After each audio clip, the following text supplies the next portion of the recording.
We are live, but kind of not really because we're recording intentionally.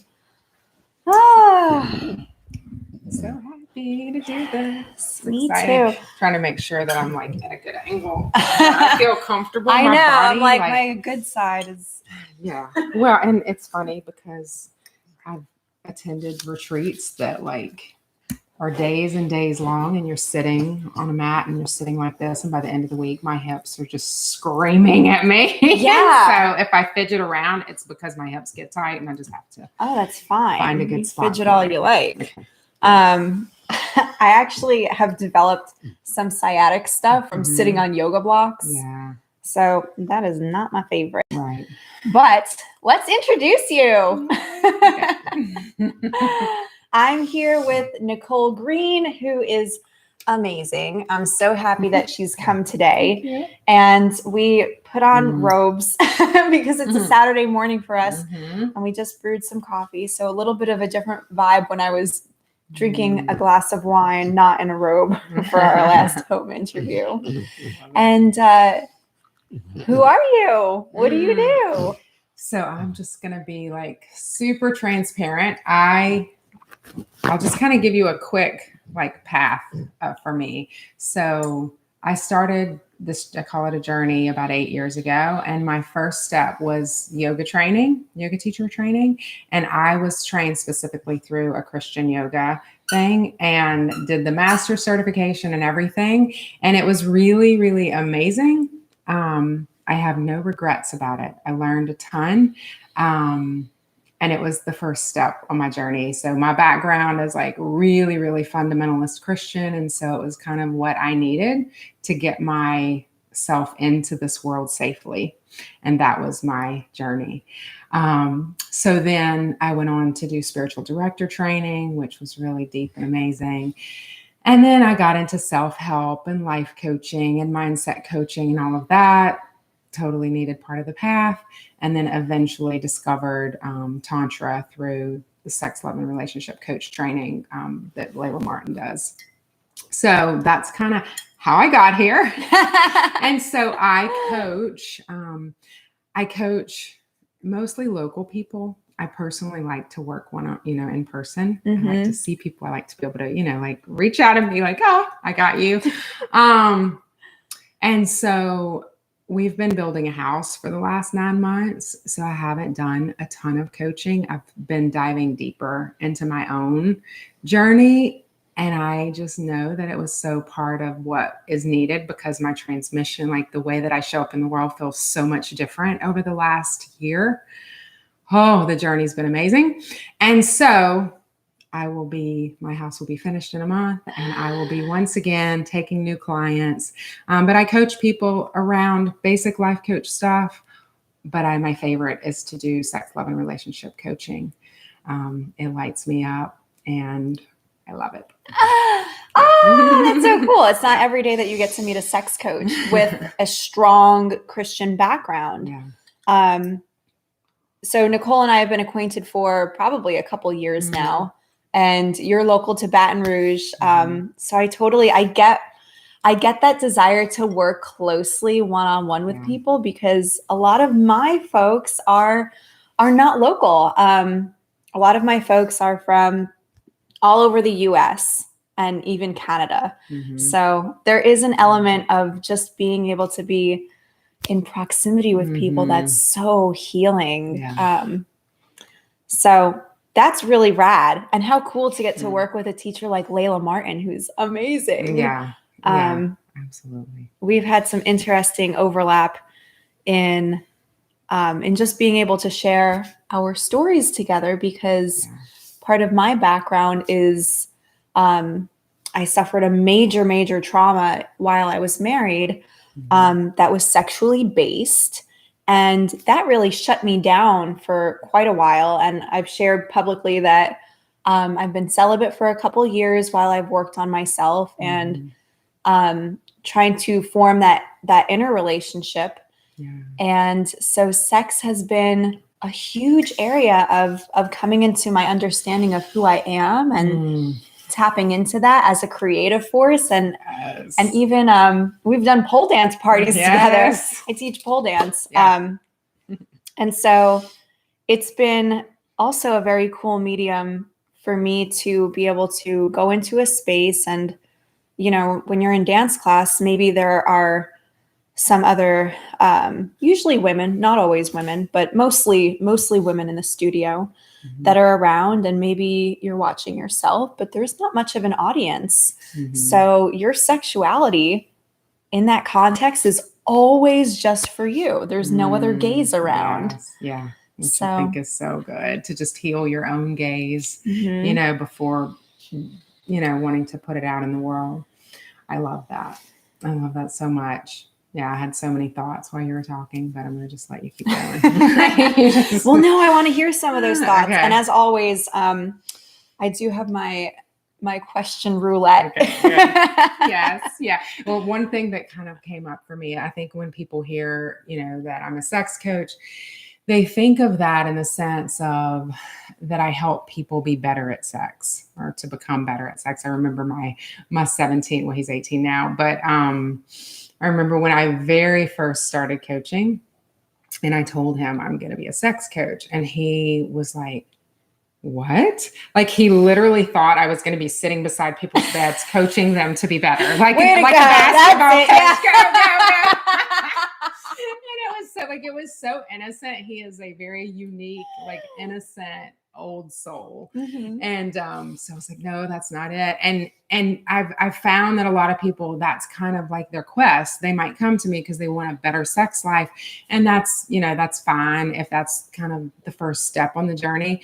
But what I've come to realize is that I chose this path because sex is like a portal to the deepest healing that I've ever experienced. You know, I had lots of my own trauma, and like, sex was this shameful, taboo thing. And once I was like, okay, this is the path I want to take. Like, I was so drawn to it. I feel like I was drawn to it the moment I entered this world. I have started to realize that, like, sex as a path to healing, it's not so much to do with what sex looks like or whether you're good or bad or whatever. It's that you're allowing it to be the medicine, and you're allowing it to heal you on these layers that to me, they're the deepest. Like, they're the most primal. They're just, we come out of the womb with these sexual urges. You know, babies touch themselves from the earliest age. Yeah, in the womb. Yes. And like, from the beginning, like, shame in our culture is heaped on that. And so to say, okay, I'm going to take my sexuality, I'm going to heal there. And that is going to actually, like, be what trickles out. You know, I tell my clients all the time, when you become sexually healed and whole, whenever you become sexually empowered, it literally affects everything. Yeah, well, and I believe that as well, because your sexuality is your creative force. And so what's the creative force? The creative force is God, goddess, whatever, the universe, whatever you happen to believe in. Right. And so your own sexuality is the closest that you're going to get to tapping that creator, which is part of the reason why I've decided to take such a long stint of celibacy. I hope it doesn't last too much. Stick with me and it won't last too much. I would like to have, you know, a serious relationship in my future when it arrives. But it's all of my study of myself has really put into perspective how sacred sex is. And it's been interesting to see that in dating, where it's like, ooh, you know, I really, no, why would you expect that on the first date? Of course not. And it's just, it's so common, and, you know, there's no judgment. Like, you do it when you feel that it's right for you. But for me, knowing that it is so sacred, it's like, ooh, I want to make sure that the energy that I'm giving and the energy that I'm going to receive in return, because that is, you know, it's a sacred energy exchange, if we were to use the acronym. it's just really important, especially as a feminine energy. You know, we have a womb, we have, you know, we're the receiving end of the action. Yeah. And you're going to take on. And so what kind of energy are you going to take on? And, you know, it's difficult for men.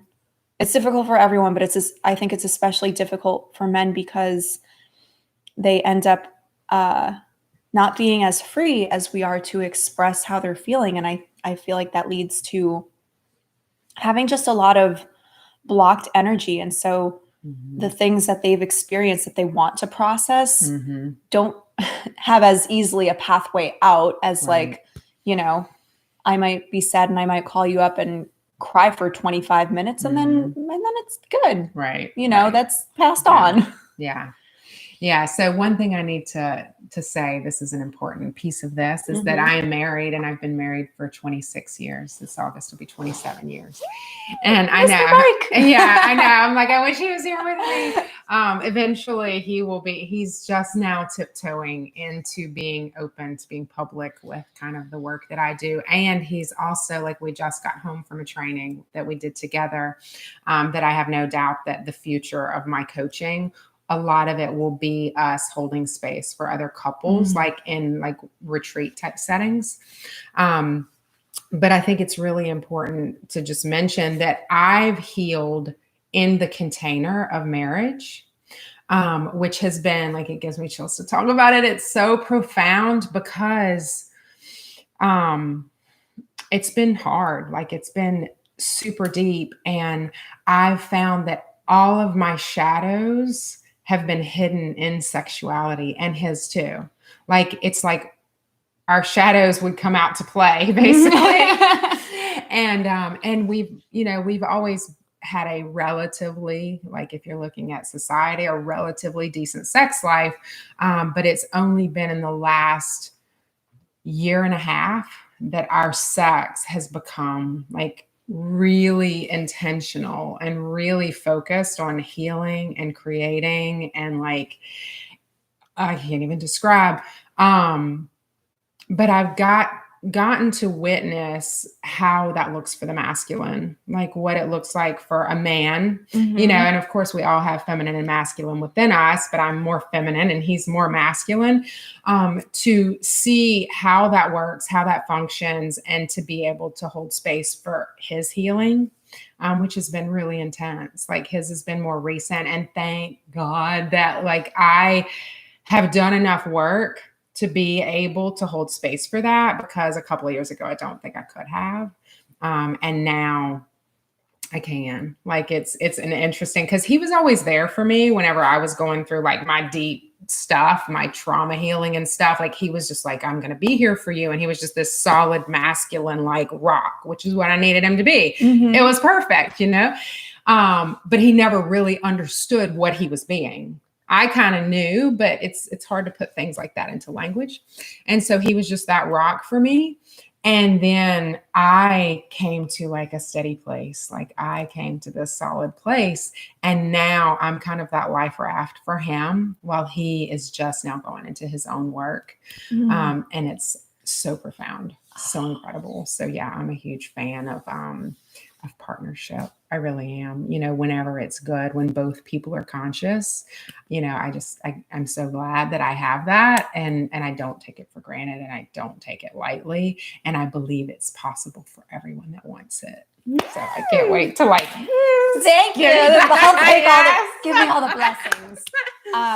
You know, I think it's really cool because at my present point and my present perspective, I know I'm going to enter a relationship. And I think in many ways, the feminine energy is a leader in that. So I kind of, it's kind of like if you've ever played chicken in the pool, where you get up on someone's shoulders, depending on how deep the water is. You get up on, so like, let's say the feminine energy is up on the masculine energy shoulders. And we have the, you know, this isn't part of the chicken game, but we have the headlight. So we're able to see, we have the vision, but the masculine energy is what carries you forward and in which direction. So like we have this radius around us where maybe we Mhm. have a circle of space that we're able to see. And then the masculine energy, that forward moving force, Mhm. your partner, or, you know, as we come into our wholeness, we also guide ourselves. Yeah. But we then pick a pathway. Mhm. And I think it's really, it's so cool that you got to do that in marriage. Yeah. You said 27 years coming up? 27 years in August. Yes. That's awesome. Yes.